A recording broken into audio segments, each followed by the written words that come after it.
నమస్కారం అండి. SB news 9550కి స్వాగతం సుస్వాగతం. ఏ రోజు వార్త ఆ రోజు మనకు అప్డేట్ కావాలంటే ఎస్బీ న్యూస్ 9550 ఛానల్ను మీరు సబ్స్క్రైబ్ చేసుకుంటే ప్రతిరోజు వార్త మీకు అప్డేట్గా ఉంటుంది.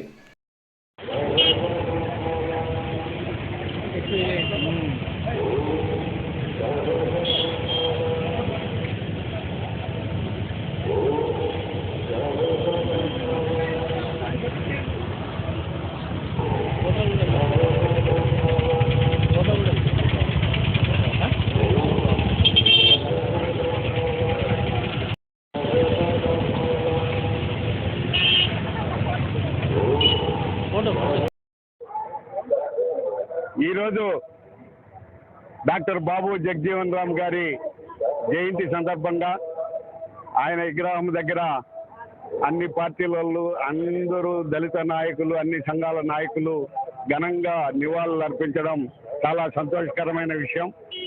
ఆయన 1908లో బీహార్ రాష్ట్రంలో శోభిరామ్ వాసంతి అనే దంపతులకు జన్మించారు. ఆయన చిన్నతనం నుండి కూడా చాలా చురుగ్గా విద్యలో చాలా చురుగ్గా ఉండేవారు.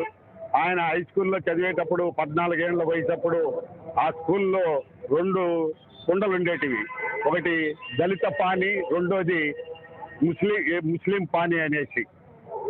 ఈయన హిందూ పాని బాన్లోటి నీళ్లు తాగిన దానివల్ల వాళ్ళందరూ కలిసి ప్రిన్సిపాల్కు కంప్లైంట్ ఇస్తే ప్రిన్సిపాల్ మరుసటి రోజు దళిత పాని అనేసి ఒక కుండ పెట్టినాడు.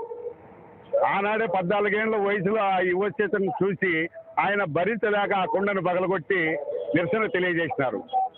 ఆ తర్వాత ఆయన రాజకీయాల్లోకి వచ్చిన తర్వాత కూడా అన్ని శాఖల్లో ఆయన అతి చిన్న వయస్కుల్లో జవహర్లాల్ నెహ్రూ మంత్రివర్గంలో ఆయన మంత్రి పదవి ఇవ్వడము, ఆయన అతి చిన్న వయసులో కేంద్ర మంత్రిగా ప్రమాణ స్వీకారం చేయడం, ఆయన కార్మిక మంత్రిగా ఉన్నప్పుడు అనేక రకాలైన కార్మిక సంక్షేమ చట్టాలు తీసుకొచ్చిన ఏకైక నాయకుడు బాబు జగజీవన్ రామ్ గారు.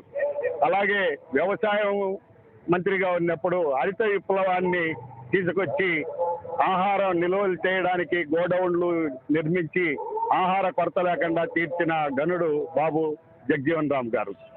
రక్షణ మంత్రిగా ఉన్నప్పుడు 1971లో పాకిస్తాన్కు మనకు యుద్ధం జరిగినప్పుడు ఆయన ఒక సైనికుడిలాగా యుద్ధంలో ముందుండి పాకిస్తాన్ను ఓడించి అప్పుడు కొత్త దేశాన్ని నామకరణం చేసిండేది బంగ్లాదేశ్ అనేసి బాబు జగజీవన్ రామ్ గారు. అప్పుడు ఆయన రక్షణ శాఖ మంత్రిగా ఉన్నారు. ఆ తర్వాత కూడా ఆయన ఉప ప్రధానిగా 3 ఏళ్ల కాలం పనిచేసినారు.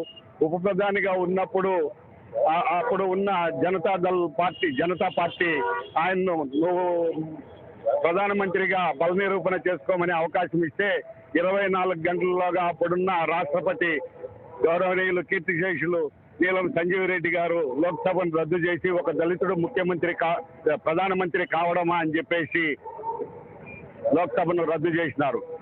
ఆనాటి నుండి కూడా ఈనాటి వరకు కూడా దళితుల మీద దాడులు కానీ దళితులకు వివక్షత చూపడంలో కానీ ఏమాత్రము అభివృద్ధి కనబడడం లేదు. అభివృద్ధి చేసినాం, దళితులకు ఎంతో అభివృద్ధి చెందినారంటారే కానీ దళితులను నడి రోడ్లో కొట్టడం, చాలా దారుణంగా మహిళలను వేధించడం, దళితులను దేవాలయాలకు రానికుండా ఈనాటికి కూడా జరుగుతూ ఉన్నాయి. ఈ దళితుల వివక్షత పోవాలంటే ఇప్పుడున్న దళిత సంఘాల నాయకులు కానీ రాజకీయ పార్టీలకు బుద్ధి చెప్పాలి. సమయం వచ్చినప్పుడు మీరు మా దళితుల ఓట్లతో అధికారంలోకి వచ్చి మా దళితులనే మీరు మా ఆస్తులు మాన ప్రాణాలు దోచుకోవడం ఇది మంచి పద్ధతి కాదు అనేసి దళిత సంఘాలు అన్నీ కూడా ఏకమై ఎస్సీ, ఎస్టీ, బీసీ మైనార్టీలు కూడా ఏకమయ్యేసి మన హక్కుల కోసం మనం పోరాడితే మనం బాబు జగజీవన్ రామ్ గారి బాటలో నడిచిన వాళ్ళం అవుతాం, ఆయన ఆశయాలు నెరవేర్చిన వాళ్ళం అవుతాం అనేసి తెలియజేస్తూ ఈరోజు ఆయన పుట్టినరోజు సందర్భంగా ఘన నివాళులు అర్పిస్తున్నాం.